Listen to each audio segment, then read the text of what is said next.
he's going to speak about the medieval history of the Latin bishopric of Belgrade. He even has a couple of minutes more, thanks to the previous lecturer, but don't overuse. So the floor is yours, Balint. Thank you very much. Mostani konferencia, dear conference. Although it is true that very few sources have survived about the Latin Rite missionary bishopric of Belgrade compared to the Latin missionary bishoprics of, for example, Syria and Bosnia, the collection of these sources allows us to sketch the medieval history of the bishopric. The Latin Rite bishopric of Belgrade has not been the subject of much previous research in either Hungary or Serbia. Only László Costa, John Fine, Jovan Kakávics-Miluskovics, Mihailo Dinic and Sima Cirkovic have touched on this subject. The archaeology of the bishops of Belgrade after 1350 has been elaborated by Norbert Zétult. In terms of sources, we can only count on charters, papal bulls, Hungarian royal charters, and other scattered memories. The contemporary work of the Serbian Archbishop Danilo II, containing biographies of kings and archbishops, can also be used for our research. Until the mid-13th century, the districts of Belgrade and Braničevo, or in Hungarian Barancs, were parts of the Byzantine and later Bulgarian sphere of interest, and its inhabitants were therefore predominantly adherents of the Greek Rite Christian Church. There must have been a Greek bishop in Belgrade and Braničevo, a suffragan of the Bulgarian Archbishopric of Ohrid. Since the two settlements were in Bulgarian hands before the Hungarian independence, they belonged to the Bulgarian Archbishopric and not to the then existing Serbian one. Stefan Dragutin, who was deposed from the Serbian throne in 1282 by his brother Stefan Milutin, was granted Belgrade in 1284, together with other territories of Mačva and northern Bosnia. Dragutin, like the Nemanjić dynasty general by this time, embraced the Greek Rite. Serbian historians agree that Dragutin did much to spread the Orthodox religion as widely as possible in his own territories, and the construction of the major ecclesiastical institutions is dated to Dragutin's reign in Belgrade. In his biography of Dragutin, the Serbian Archbishop Danilo II describes him as having begun the construction of a huge, naturally Orthodox Episcopal Church. Unfortunately, it is not possible to determine the exact date. Belgrade already had a very important icon of the Virgin Mary, dating for the 70s of the 11th century, which attracted the buildings of Greek Rite to the city. Pope Nicholas IV, apparently hearing of the conditions in Belgrade and the spread of Orthodoxy, in order to curb it, on the 1st of August 1290, he wrote to the papal legate Benvenuto of Orvieto. He wrote that the bishop's seat of Belgrade was headed by a schismatic who should be dismissed and replaced by a Catholic bishop.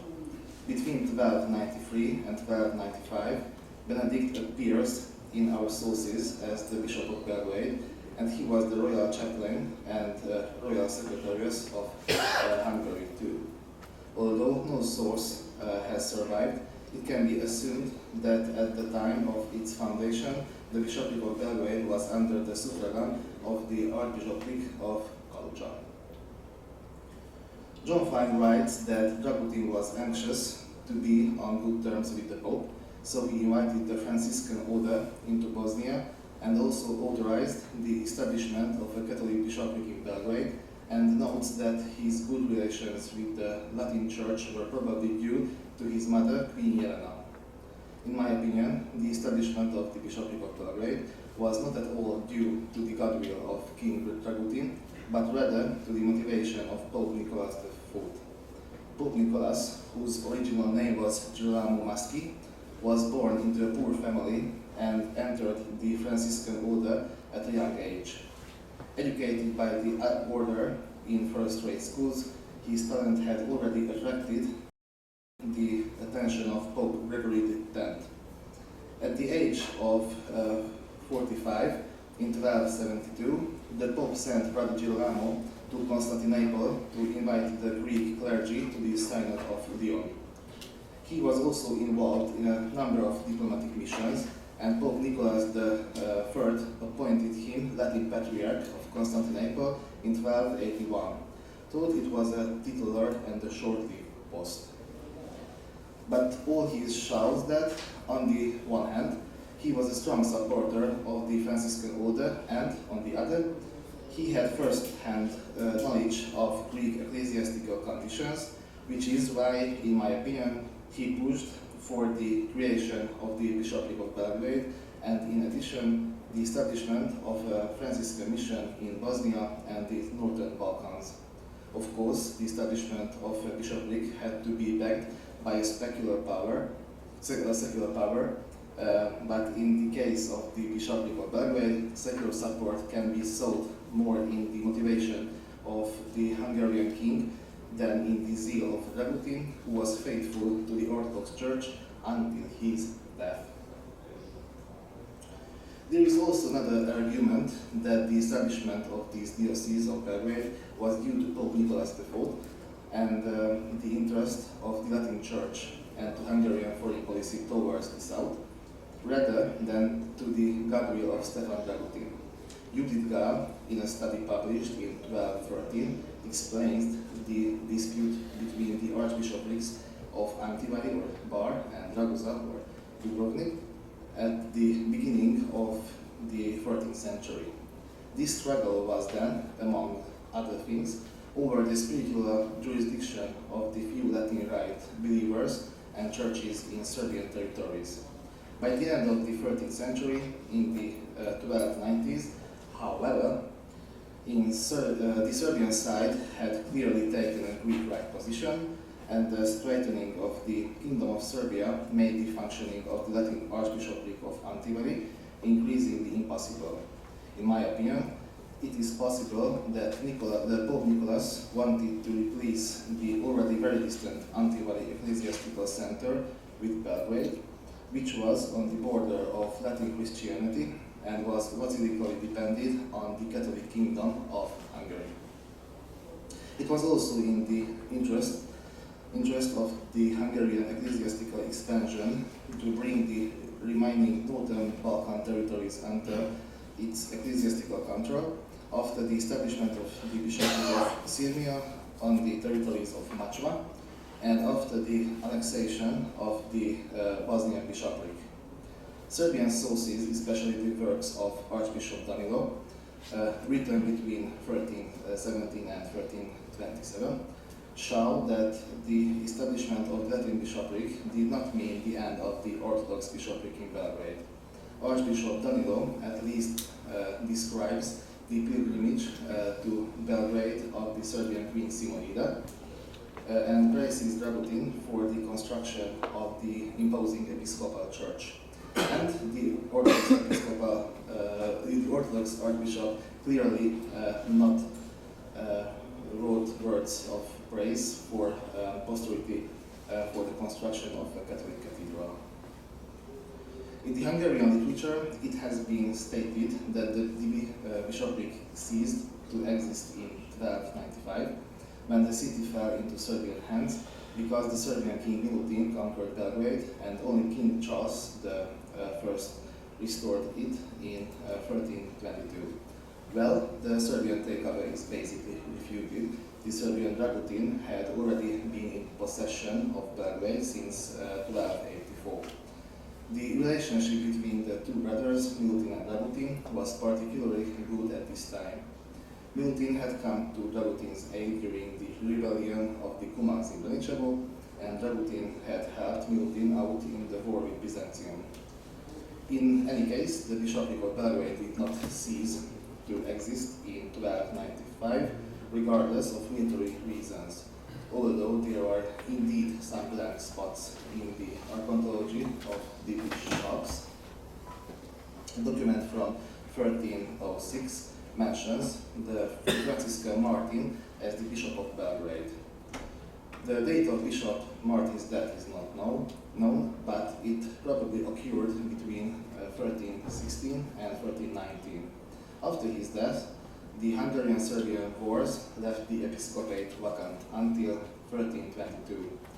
In the autumn of 1322, Pope John the 22nd wrote to Andrew, a Dominican friar of probably non-Hungarian origin, but learned in science and virtuous monk, that the Church of Belgrade had no chaplaincy, no priesthood, and no Christian people, and that King Charles I had only recently snatched it from the hands of the infidels.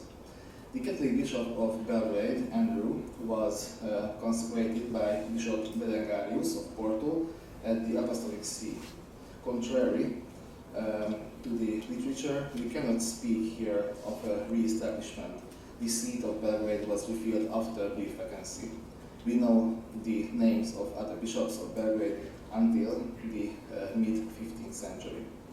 A very important contribution to the functioning of the Bishopric of Belgrade is the fact that in January 1346 there was a dispute in which the then newly appointed Bishop of Cattaro claimed jurisdiction over the inner Serbian territories, invoking his ancient right to do so and mentioning Belgrade by name, where, as he notes in his letter of complaint to the Pope, many people, with the support of King Louis of Hungary, were obstructing the work of the Bishop of Cattaro and his theses. The bulla mentions Balambóc or Balubats, and certain Mazonia, maybe Machna. Although here Pope Clement VI condemned these towns to Cattaro, 2 months later he had already appointed a new bishop to head the Diocese of Belgrade. On the 8th of March 1346, Pope Clement wrote to the chapter of Belgrade. No sources has survived as to whether there was actually a chapter, probably not, and to the city that he was again appointing Paul di Venerada Esztergom, the Episcopal Church of St. Stephen, as a bishop. As one might have guessed, the Bishop of Belgrade was in very poor conditions. In his bulla from 1354, Pope Innocent VI wrote that the Church of Belgrade was suffering from the infidels on the borders of Hungary to such an extent that it was unable to maintain its episcopal status, carry out its duties, and provide for its needs. Pope Clement gave the canonry and prebend of the Church of Eger, as well as the properties of the vacant Archdeaconry of Ung, with all its rights and appurtenances, to the Bishop of Belgrade, and he gave them to Bishop Paul for 2 years, with the proviso that if he could not recover financially after 2 years, he could enjoy the properties of Eger and Ung for 2 more years. It should be noted that at that time the Serbian Tsar Dusan invaded and plundered the region. Do I have 2 minutes? Okay, thank you. Thank you. Bishop Nicholas appears in our charters in the autumn of 1386. He is building Forwell together with the Bishop of Pécs. In December 1419, Bishop Antal of Belgrade also authorizes farewell, and the pendant seal of Bishop Antal has survived in a very beautiful state.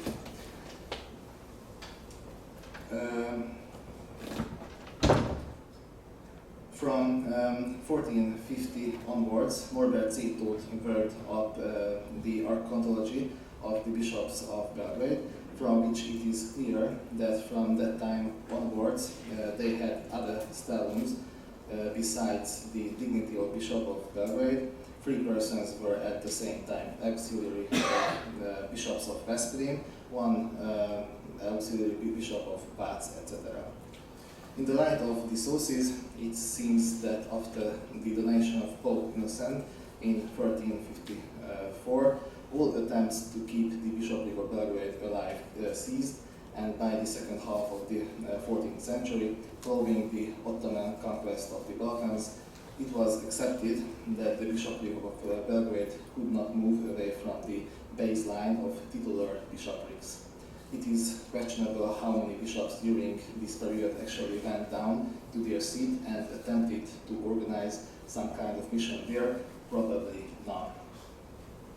We have no information on the boundaries of the diocese.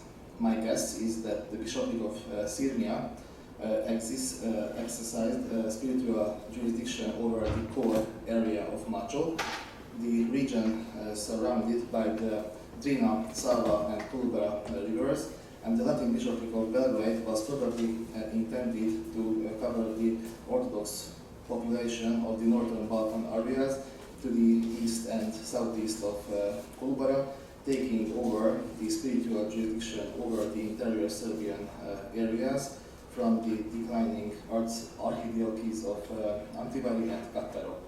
Its southern border was open, and it would simply be entrusted with the spiritual care of those areas that happened to be under Hungarian independence. Thank you for your attention.